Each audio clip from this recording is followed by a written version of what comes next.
6 মাস পার হলেও অন্তর্বর্তী সরকার নিত্যপণ্যের দাম কমাতে পারেনি। বাজার সিন্ডিকেট রয়েছে আগের মতোই, অভিযোগ করেছেন বিএনপির ভাইস চেয়ারম্যান শামসুজ্জামান দুদু। রোববার দুপুরে ঠাকুরগাঁও জেলা বিএনপির সমাবেশে তিনি এসব কথা বলেন।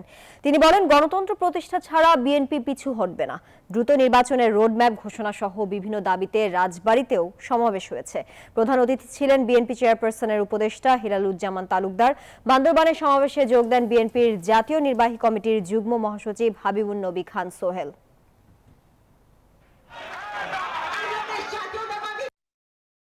6 মাস হয়ে গেল আপনি চালের দাম কমাতে পারেন না।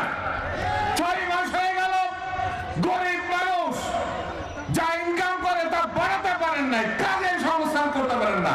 অবিলম্বে এই দেশে একটি জাতীয় সংসদ নির্বাচন প্রতিষ্ঠা লগ্নে যা কিছু করা দরকার আমাদের সাহায্য এবং সহযোগিতা থাকবে। অনেকে এখন জাতীয় নির্বাচনের আগে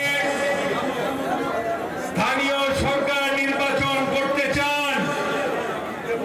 যারা এই ধরনের উদ্ভট প্রস্তাব দেন, আমি আপনাদের জিজ্ঞেস করতে চাই, বাবার আগে কি সন্তানের জন্ম হয় নাকি? টানা সপ্তমবারের মতো বেস্ট টিস্যু পেপার ব্র্যান্ড হিসেবে স্বীকৃতি পেয়েছে বসুন্ধরা টিস্যু।